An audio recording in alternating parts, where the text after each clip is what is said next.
Prime Minister of Hungary, Viktor Orban, says he expects to sign a deal with Russia to buy more gas by the end of the summer.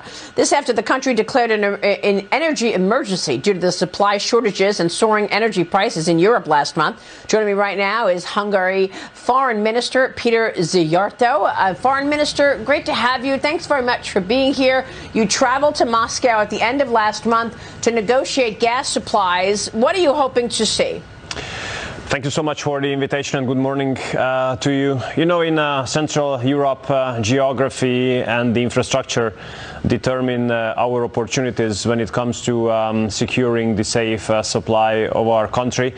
We are a landlocked country, so we can only rely on pipeline gas. And if you look at the infrastructure in Central Europe, unfortunately, we have no other choice than relying on the Russian sources. We would have had another chance if ExxonMobil and Austrian OMV had decided to exploit gas from a big gas field on the Black Sea in Romania, but finally they decided to leave the project. So unfortunately, if you want to buy big quantities of gas in Central Europe, Russia is the only source.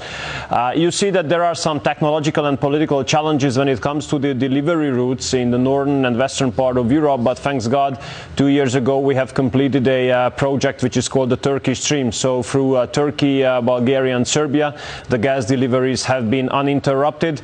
Currently we are a little bit over 50% when it comes to level of fillingness of our storage capacities, which would be satisfactory under normal circumstances. But since there are no normal circumstances in the European energy market, we need additional volumes, around 700 million cubic meters. We looked at the western part of the market, but it's impossible to satisfy this need without the Russians. Yeah, I understand that, Minister, but we are all watching the Russians create death and destruction in Ukraine. Do you have a plan B? Even if this is a long-term plan B, what is going to be your plan B? Because we know that Russia is bullying Europe and exploiting this situation by blackmailing Europe, saying it won't send the gas unless you do what we want. So, I mean, do you have a plan B for the long term?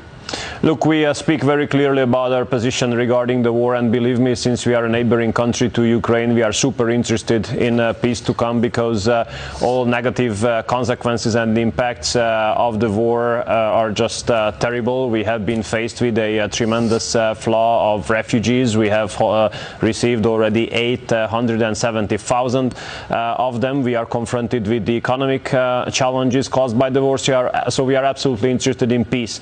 But when it comes to energy supply, as a government of a country, we are having an obligation, a homework, a task to ensure the safe supply of the country. And, you know, we would have a plan B, but it's not a question of plans, it's not a question of dreams, it's not a question of illusions, it's a matter of physics and mathematics. So when it comes to gas delivered to your country, you can have dreams, but if there are no other alternative sources in the region, and if there are no infrastructural possibilities, then you are definitely in a unilaterally defenseless position.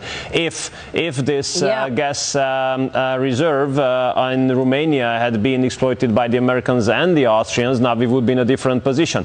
Look, the LNG terminals around Hungary are not having enough capacity to replace the Russian gas. The delivery routes which we have built are not having enough capacity to replace the Russian gas entirely. So as long as there are no alternative sources in the region explored, we're going to remain in this situation. What I can tell you is that our experience is clear so far. So the long-term contract we have signed with the Russians have been respected by all parties so far, and I hope that this is going to remain the situation.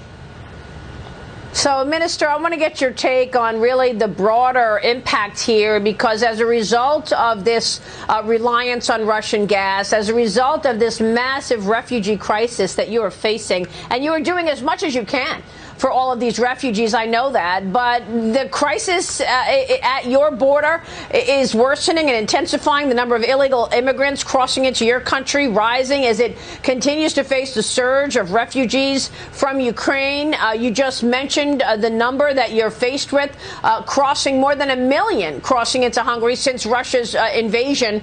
What are your thoughts on the impact in terms of the economy, not just in Hungary, but throughout Europe?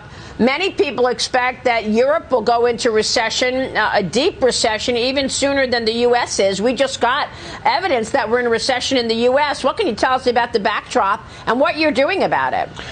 Well, of course, the war in Ukraine has a tremendous impact on Europe, on the economic terms as well.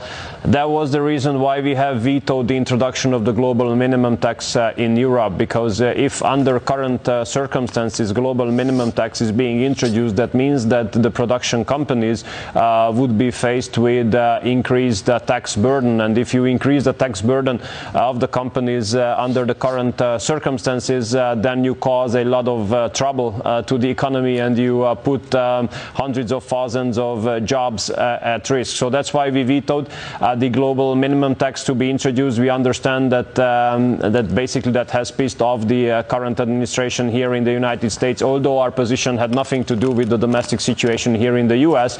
If we had given our consent to the introduction of the global minimum tax, we would have put hundreds of thousands of jobs at risk in Hungary, and this is something that we really want to avoid. But I would like to tell you that we are under double pressure currently, because we have received, as I told you, 870,000 refugees from Ukraine. But in the meantime, our southern border is under siege, as more than 130,000 illegal migrants had been stopped by our border guards. This is a huge number. This is already a higher number than the last year entirely. Wow. It demands a lot of efforts. We have built a fence at our border. There's a 24-hour surveillance. Yeah. Obviously, we stick to our own right to make a decision on our own whom we want to allow to enter the territory of our country and whom not. So it depends. It demands huge efforts, but we are living up to them. Well, you are, and the people of Hungary have gone above and beyond, so thank you to them.